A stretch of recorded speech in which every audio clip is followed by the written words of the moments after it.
Hey guys, for the After Reviews here, and tonight I'll be reviewing chapter 173 of My Hero Academia. So, this chapter focuses on something I was really hoping would be focused on. Last chapter, at the end, I kind of speculated that because Eri was coming to the cultural festival, coming to UA, I assumed it was already the culture festival, that we skipped ahead in time. But that's not what happened. There's still a month before the cultural festival, and they're all practicing getting it ready and stuff, and I think that's really cool. Like, if this was going to be a super short arc, I'd be a little disappointed. I like these kind of slice-of-life school arcs.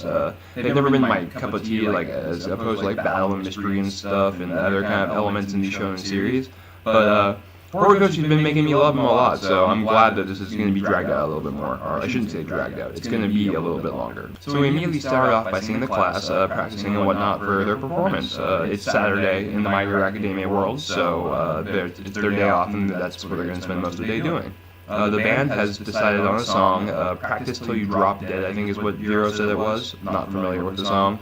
The dance team's dancing and whatnot. It turns out that Izuku's not very good at dancing. Mina's yelling at him for not walking, I think. He's like just rocking. He's doing one of these instead of like, you know. He's not dancing very well is what I get. And in the background you can actually see Ida, like, he's getting it. He's like doing a whole dance move. And Ojiro and I think Shoji and someone else are like looking at him like oh, like they're kind of surprised that he's good at dancing. I can see that in the anime, this being like a little bit bigger of a scene or something.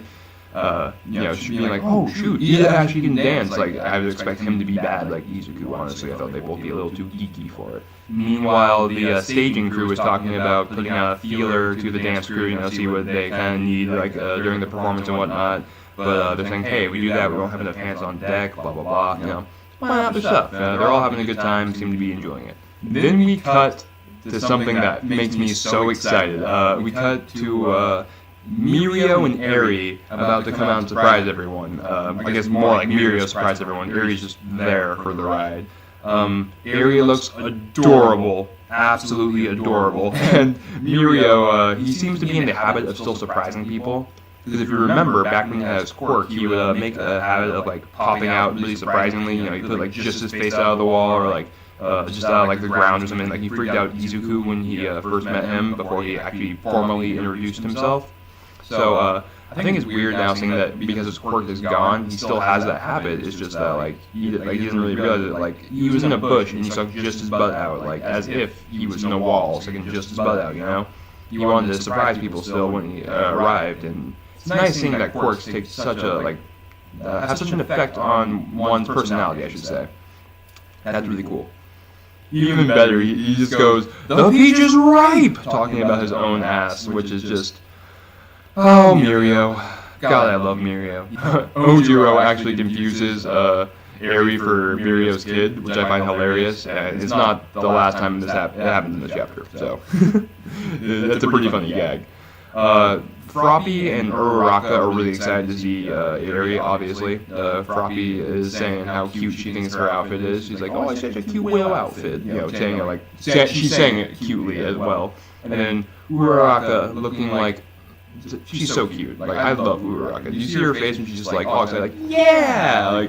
Like saying, yeah, you look great, Eri, I'm glad to see you, kind of stuff. Like, I don't know, I think she looks like just a ray of sunshine. That, like, remember when Izuku made that really ugly face during the sports festival, saying like, "Oh, Uraraka, you're too bright." Yeah, that's me. I would be that guy. We get a little more information on when Aizawa asked the principal to let Eri come. He was talking about, yeah, that's fine. She can come to the festival. I think it's a good idea for her and her, her recovery from trauma.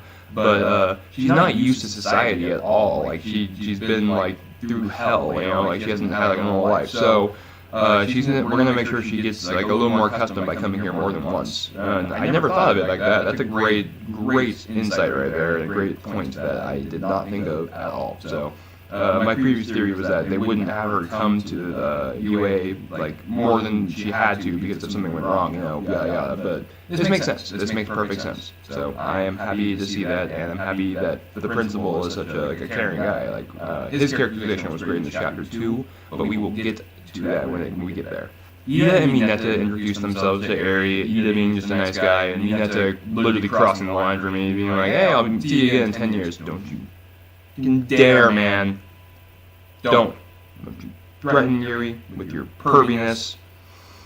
Usually I'm okay. I find some of his pervy jokes kind of funny, you know, or sometimes they're a little much, but I'm like, whatever, just sweep it under the rug. I don't have to, like, it's not my favorite part of, you know, like a cast or anything, so I just, you know, whatever, I'll just ignore it.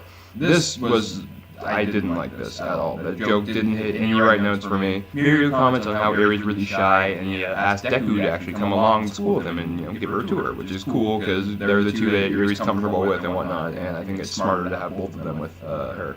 The staging team, Kirishima specifically, comes out to like talk to the dance team. I think they're putting their plan in action that they were talking about earlier, having a feeler on the dance team. And Kirishima knows his Eri is like, what? Is that Eri? Like, what? And then it's funny, when he's talking to her, he's like, oh, you don't even know who I am, which is funny because she would have no idea who Kirishima is, but, you know, he put in a lot of work to save Eri, so I hope that he introduces her and that she begins to like him. So we see Deku and Mirio taking Eri around, and we actually get to see some third-year management department kids, which is cool. We haven't seen any of those from anything but the first year during the sports festival. So they're actually the second people that mistake Eri for Mirio's kid. They're like, what did you do over spring break? And Mirio gives the most trollish face of just like, yeah, not gonna answer that. you just went along with it. I mean, they. Right afterwards, and corrected, like, okay, but, like, jokes aside, so, like, they knew that it's not really his kid, but Mirio going along with the joke was probably the highlight of the whole chapter for me, in all honesty. So we see a little bit more of the festival grounds. Everything's really busy and whatnot, even though it's a month away. It looks like the school takes it pretty seriously. The festival, that is. I guess it's a really big thing in Japan. I wasn't aware. You know, I live in America. So as we see this, we actually run into Class B, Tetsu. We run into him. Best name in the series, by the way. Best name. And their Class B is putting on a play, an original play that's a total ripoff. I think they called it Class B's original play, Romeo and Juliet, The Prisoner of Azkaban, The Return of the King. Like, that's so great. I would kill to see that. I hope we get to see the whole performance, or we like get in a light novel or something, you know, something. I want to see that. That has to be in a hilarious performance. I skipped over Monoma being Monoma because I don't care about Monoma. He bugs me. Although I didn't like the Monoma part, I did like that one of the Class B students, I think his name was Awaze or something, he mentioned that Kendo wasn't there, so sorry, Monoma went a little unchecked, you know, on a little longer than he normally would. My bad. That's funny. He's like, they're really taking responsibility for him as like their class weirdo and the one that's like, you know, he does these things, but we love him. He's their bad guy. I guess bad guy's probably a weird way to say it, but you guys get what I'm saying. He's their handful. And it turns out the reason Kendo isn't there is because she's running for Miss Con, which is like just like a beauty pageant that the school also is putting on around at the same time. And this is when we learn that so is Nejire. Nejire is also running for Miss Con.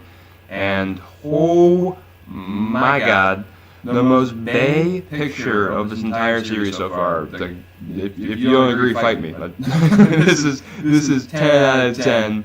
Nejire is the most attractive character in this series for me. I love Uraraka. I would pick her over Nejire. I think maybe. I don't know actually. I think they're tied. They're great.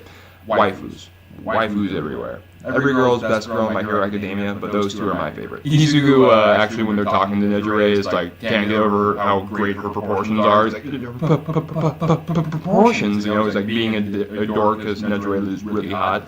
And I found that hilarious. Nejire's confused on why Aries there. She's kind of excited, you know, being her normal curious self. We learned that last year she lost, actually, and that she wants to win this year because it's her last year to compete in the competition. And then we get a little cameo from Tamajiki, who was talking about how he would die in front of so many people if, like, just looking at him during a contest, like, he would not like that. And, God, I agree. I would not be liking that. The next place that our little tour group visits is the support department with Hatsume Mei, who I know a lot of people also love. I like her. She's not my waifu, but I can see why she would be yours if she is. Let me put it that way. Especially with how chapter 100 ended. When we see Hatsume, she's finishing working on her baby number 202, I think it was. It's like a big mecha suit, so she's going all out. Turns out that we already learned this a little bit. but the cultural festival is a really big deal for the other departments, just like the sports festival is a big deal for the Heroes department. So this is their chance to shine. They get a lot of media coverage to support the department specifically for their inventions and stuff. So Hatsume Mei again is going to shoot for the stars. She's really, really excited for this, and rightfully so. They deserve some time to shine. Hatsume slams her robot while she's like talking really, with a lot of passion, and then it explodes, and Deku and Mirio just, rush area out of there, and it's like, okay, sorry, Hatsume, bye. We get one Shinzo panel, and I know so many people are going to be really excited about it and also really pissed because like one panel when everyone gets like this whole cameo, whatever. But we see that one of the kids in his class was going to come over and cut a piece of wood. He like has a saw, is like walking over, but Shinzo just broke it. He just broke it right in half. So he's been lifting, guys. Shinzo lifts. He is now in great physical shape.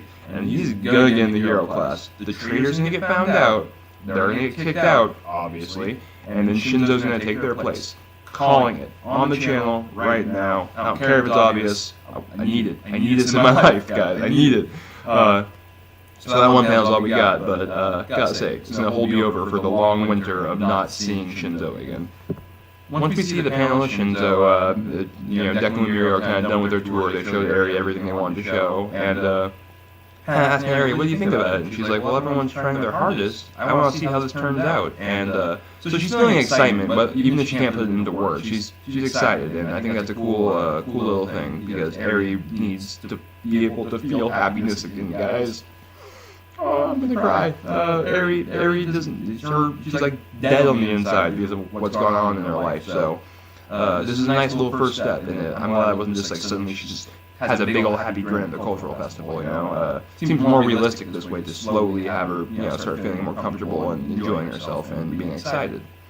Midnight and the principal actually show up to where Deku and Mirio are eating with Eri, and Deku looks really concerned that he's eating cheese because we all know he's a little traumatized from cheese because of Aoyama, and Nezu is eating it really funnily. He's just like, with his crazy fast shit, kind of like how he drinks tea crazy. I like how Horikoshi draws him when he's eating. The principal is hilarious, on top of being a really good character, as we see in the next bit. Turns out the highest ranked police officer, or the commissioner, I think it is, I don't know, the highest ranked guy in the police actually talked to the principal one-on-one in person and was like, you need to cancel this. This is not the time. We are not safe. And Nezu is saying that basically it doesn't, he's going to make sure everything's safe. He'll do everything in his power, and he thinks that this is a big necessity for the students, now more than it ever has been. They need this festival to, be at ease, basically. He doesn't want them all being really stressed and worried all the time, and, because UA is kind of being targeted. So, he actually bows and, begs, please, I'm begging you, let us do this. So the principal Nezu is going through a lot of effort to make sure this festival happens, and he even took an extra risk with Eri being there and everything, so I appreciate that, and the character development we see for him and how much he cares for the students and just people's well-being in general, at being an educator of heroes, it's very apparent, and good to see. Some of his preparations include the fact that if there's an alarm, even a false alarm, everything's shut off. Even if it's false, it doesn't matter. Everything's done. They're being really careful. And Hound Dog Sensei, I think it's their school guidance counselor or something. I can't remember exactly. We've only seen him one other time. He's actually outside, patrolling the grounds and whatnot. And saying that he has a dog quirk, it's probably a really good idea. You sniff out, hey, there's someone in this forest. What are you doing out here? So, yeah, that's pretty smart of them. We then get Midnight talking about how word of Class A's performance has even reached the break room. Everyone's really excited about it. And Izuku is telling Eri, hey, I'm going to be doing a live song and dance number with all of my student friends and whatnot. I'll be dancing. You should really come and check it out. I'm really excited. He gives this nice smile, warms my heart. And then on the next page, Mina says, you're fired, Midoriya. Yep. That's Izuku's life. Just getting shit on. Now, if I had to guess why he's being fired, I see a lot of people are thinking it's because he left to go show Eri around, but I cannot see that being the reason. That seems so bland to me. I think it's that Izuku actually sucks at dancing so bad that means like I can't teach you how to dance. Like you can't be on this. You can't be up here. You're gonna make us all look bad. And then I think that someone else on the dance team is gonna be like, hey, I'll help Izuku learn, and that's when he's gonna figure out that he can utilize One for All and this kind of like breakdance motion type of deal in conjunction, and he's gonna further refine his talents and whatnot. But I think in the meantime, you know, like at this simultaneously, I should say, he's also going to be learning how to dance. You know, he's just going to be good at dancing by the end of it. And for the cherry on top of the speculation, I think the person to help him is going to be Uraraka, because that leads to so many great little shipping moments. We haven't had mention of Uraraka having feelings for Izuku in a while. We know Izuku thinks she's like cute and whatnot, although he hasn't had those feelings for a while. I think it's more as a friend now. Even if we don't get like a resolution to this whole thing, I think they can move it along a little bit more. Maybe get some cute moments. Maybe come on, give me something to regurgitate. That's my ship. So I want to see a sail. Yeah, that's it for me though, guys. So like, comment, subscribe if you like the video, and yeah. Until then, guys, I will see you next week for another review. And God, am I excited! More Airy, please. All right, guys. See ya.